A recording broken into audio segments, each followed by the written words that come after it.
The wind came down off the ridge like it had somewhere better to be, carrying dust and the smell of dry sage across land that hadn't seen a decent rain in 3 months.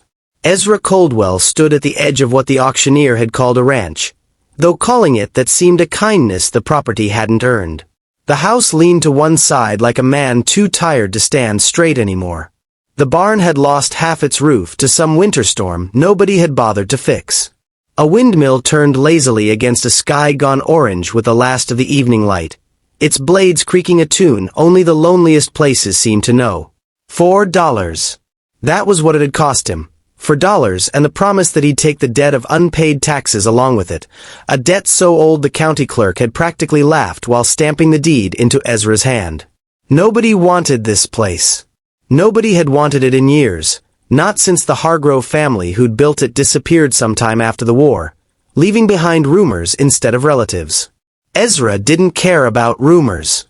He cared about having a roof, even a broken one, and a patch of dirt he could call his without anybody's permission. He was 22 years old and had been on his own since he was 14, when his mother died of the fever and his father, a man Ezra remembered mostly as a shadow that smelled of whiskey and disappointment, decided a growing boy was more trouble than a grown man wanted to feed. Ezra had been cast out with nothing but the clothes on his back and a knife his mother had given him before she passed, its handle worn smooth from her hands and then from his. He'd worked as a ranch hand from Texas to Wyoming, mucking stalls and mending fences for men who paid him just enough to keep him coming back and never enough to let him leave. He'd slept in barns more often than beds. He'd gone hungry more nights than he could count. And through all of it, he'd carried one stubborn hope in his chest like a coal that refused to go cold. Someday, somehow, he'd have land of his own. Not much. Just enough that no man could ever tell him to get off it. The $4 he'd paid for the Hargrove place had taken him 6 years to save, dollar by dollar, hidden in the lining of his boot where thieves and gambling men wouldn't think to look. When the auctioneer's gavel came down and the ranch was his, Ezra had felt something crack open in his chest that he hadn't expected, something between joy and grief, like he was finally allowed to stop bracing for the next blow. He walked the property that first evening with a slow, disbelieving reverence, running his hand along the splintered porch rail, standing in the doorway of the house and looking at the dust motes swimming through the last light like they were something holy. It wasn't much. It might never be much. But it was his, and after a lifetime of belonging to nowhere, that single fact was worth more to him than gold. He didn't have gold, as it turned out, or so he believed for the first 2 weeks. He spent those days patching the roof of the barn with what lumber he could scavenge, clearing brush from what had once been a garden plot, and getting to know the land the way a man gets to know a horse he intends to keep for life, patiently, watchfully, learning its moods. It was on the 9th day, hauling water from the well behind the house because the pump inside had rusted solid, that he noticed the dog. It was a scrawny thing when he first saw it, ribs showing beneath a golden coat gone dull with dirt, watching him from the tree line with a kind of wary hope only an abandoned creature carries. Ezra didn't call to it. He'd learned enough about being unwanted to know that chasing after affection only ever drove it further away. Instead he set down a scrap of his own dried meat near the fence post and went back to his work, pretending not to notice when, an hour later, the meat was gone and the dog was 10 feet closer than before. It took 4 more days of this quiet, patient courtship before the dog came close enough to eat from his hand, and 2 weeks after that before it slept curled against the porch steps instead of somewhere out in the brush. Ezra named him Copper, for the color of his coat catching the sunset. And for the first time since his mother died, Ezra had something in his life that needed him and stayed. It was Copper who found the secret of the well. Ezra had noticed the dog acting strange around it for days, sniffing at the stones, whining low in his throat, pacing the rim in a nervous circle Ezra couldn't account for. He'd assumed at first there was a rattler denayed up in the cracks between the stones, or maybe some animal had fallen in and drowned, souring the water. He almost didn't investigate. The well water still ran clear when he drew it, and a man with as much work as Ezra didn't waste daylight chasing his dog's imagination. But Kappa's insistence wore him down, the way patient things do, and one morning Ezra knelt at the edge of the well with a lantern and looked down into the dark the way he might have looked into his own uncertain future, half expecting nothing and half expecting something he wasn't ready for.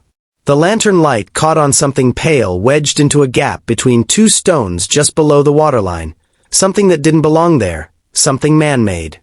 He tied a rope around his waist, looped the other end around the windlass post, and lowered himself down into the cold and the dark, the smell of wet stone and earth closing around him like a hand. His fingers found the object before his eyes could make sense of it. A metal box, rusted at the hinges, wedged so tightly into the stonework that it took him the better part of an hour, chilled to the bone and cursing under his breath, to work it free. He climbed back up into the daylight soaked and shivering, copper barking and circling him with something like triumph, and sat on the porch steps with the box in his lap for a long while before he found the courage to open it. What he found inside was not gold, not exactly, though it would come to matter more than gold ever could. There were letters, dozens of them, tied in bundles with string long since gone brittle, the ink faded but legible if a man was patient enough to read by lamplight. There was a small leather journal, its pages swollen and warped from years of damp but not destroyed. And beneath the letters in the journal, wrapped in oilcloth that had somehow kept the damp at bay, there was a deed, older than the one Ezra himself held, describing not just the ranch he'd bought for $4, but a stretch of land running west along the river that the current county records didn't seem to know existed, land that had never been sold, never been claimed, simply forgotten in the chaos of a family that vanished, and a county too poor and too busy to chase down every abandoned parcel in its books. The journal belonged to a woman named Eliza Hargrove, and reading her words felt to Ezra like sitting across a table from a ghost who wanted, more than anything, to be heard. She had written of building this ranch with her husband Thomas in the years just after the war, of the hope they'd carried west with them, of 2 children born beneath that leaning roof. She had written of drought and of grief when the youngest child didn't survive a hard winter, of a husband who grew distant with sorrow, and of days when she found her only comfort in the well itself, standing over its cool dark water and thinking, she wrote, that some things you bury are meant to be found again by someone who needs them more than you do. The last entries grew sparse and strange, mentioning a sickness moving through their small stretch of the territory, neighbors packing up and leaving, and finally, in a hand grown shaky, a note that they intended to move on before the sickness took them too, that she'd hidden the deed and her letters in the well because a bank in town could not be trusted and a woman running for her life could not carry everything. She had meant to come back for them. She never did. Ezra sat with that journal until the lamp burned low, Kappa's head resting heavy and warm against his boot, and felt something in him that he didn't have a clean word for. It wasn't just the land, though the land was no small thing, doubling what he owned and running clear down to water that would make the difference between a ranch that survived and one that merely endured. It was the woman's voice reaching across all those years to a stranger she'd never meet, telling him, in her own quiet way, that hardship didn't have to be the end of a story. She had lost so much and still found it in her to write. Some things you bury are meant to be found again by someone who needs them more than you do. Ezra had spent his whole life believing that being cast out meant being unwanted forever, that the world simply had no place set for him at its table. Sitting there with Eliza Hargrove's words in his lap and his dog's breathing slow and steady against his leg, he began, for the first time, to believe something different. He rode into town the next week and had the deed recorded properly, the clerk squinting at the old paper and muttering that he'd never seen anything quite like it, that by rights the land was Ezra's clean and clear since no other claim had ever been filed. Word traveled fast in a place that's small, and within a month Ezra found himself the subject of considerably more attention than he was used to or entirely comfortable with. Some of it was kind. The blacksmith, a broad quiet man named Joseph Turner who'd lost his own son on the trail west, took to riding out on Sundays to lend a hand with the barn roof, refusing payment, saying only that a man building something from nothing deserved a little help along the way. Some of it was less kind. A rancher named Silas Merrick, who'd grazed his cattle across the disputed riverland for years under the assumption nobody would ever come to claim it, rode out to the ranch with 2 hired men and a great deal of anger, insisting the property was his by use if not by paper, and that a boy who'd bought a worthless ruin for $4 had no business suddenly owning half the valley. Ezra had faced men like Merrick before, men who mistook a person's quiet nature for weakness, and he had learned the hard way that backing down from such men only invited them closer. He didn't raise his voice and he didn't reach for a gun, though he kept one close enough to matter. He simply told Merrick, plainly, that the deed was recorded and the law was on his side, and that Merrick was welcome to take the matter up with the county if he doubted it, but that his cattle needed to be off the river land by the week's end. Merrick blustered and threatened and rode off promising trouble, and for a few tense days Ezra slept with one eye open and Copper curled watchful by the door. But trouble, when it came, wasn't the kind Merrick intended. The sheriff, a lean unhurried man named Halloran who'd known the Hargrove family years before, rode out to see the recorded deed for himself, and upon confirming it was legitimate, made a point of riding past Merrick's spread on his way back to town to remind him, none too gently, what the law required of trespassers. Merrick pulled his cattle back within the week, grumbling but beaten, and never troubled Ezra again. The seasons turned the way they do, indifferent to the small dramas of any one man's life, and Ezra worked that land like it owed him nothing and he owed it everything. He rebuilt the roof properly, this time with lumber he could actually afford thanks to the extra grazing land, which he leased in modest portions to two smaller ranchers who needed it and could be trusted not to abuse it. He repaired the pump inside the house so he no longer had to haul water by hand, though he kept the well itself exactly as it was, stones and all, because it felt wrong somehow to change the one place that had given him so much. He planted a garden where Eliza Hargrove had once planted hers, guessing at the location from a faded description in her journal, and felt a strange satisfaction when the same patch of soil, turned over after so many years of neglect, proved rich enough to yield a fine crop of beans and squash by summer's end. He wrote back, in a manner of speaking, to Eliza Hargrove, though she would never read the words. He kept a journal of his own, started the same week he found hers, recording not grand events but small ones, the day the first calf was born on his land, the day Copper chased off a coyote twice his size and came home strutting like a hero, the evening Joseph Turner's daughter Mary came out with her father to help can vegetables for winter and stayed talking with Ezra on the porch long after the work was done, her laugh carrying out over the dusk in a way that made the whole ranch feel, for the first time, less like a place a lonely man was surviving in and more like a place a family might someday be built. He didn't rush that feeling.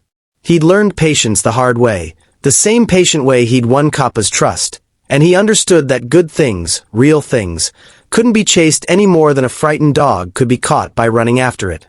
2 years passed, and the ranch that had cost $4 and looked fit only for tearing down had become something else entirely, a modest but sturdy operation with a repaired house, a full barn, cattle grazing fat on river-bottom grass, and a reputation in the county as the place a hard-working boy had built out of nothing but grit and an old woman's forgotten hope.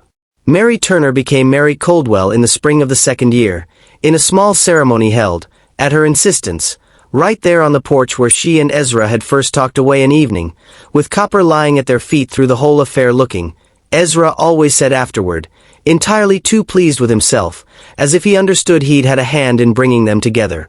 Ezra kept Eliza Hargrove's letters and journal in a cedar box on the mantel, not hidden away this time but displayed, because he'd come to think of her less as a stranger and more as something like a guardian spirit of the place, a woman whose grief and hope had somehow outlasted her own hard fortune to become the foundation of somebody else's. He told her story to anyone who asked how a boy with $4 had ended up with a working ranch and a good name in the valley, and he always ended the telling the same way, saying that the well hadn't just held a deed and some old letters, it had held proof that a person could lose everything and still leave something behind worth finding, that being cast out of one life didn't mean you were shut out of every life still to come. He believed it because he'd lived it, in the particular and unglamorous way that real belief is built, not from a single miraculous moment but from years of patient, unglamorous work, a dog who chose to stay, a neighbor who lent a hand without asking for thanks, a woman who saw something worth loving in a man other people had once thrown away.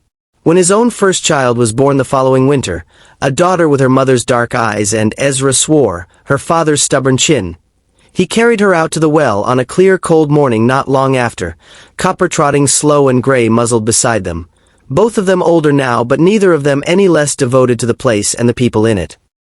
He stood at the rim the way he had that very first day, lantern lit and uncertain, and told his daughter, though she was far too young to.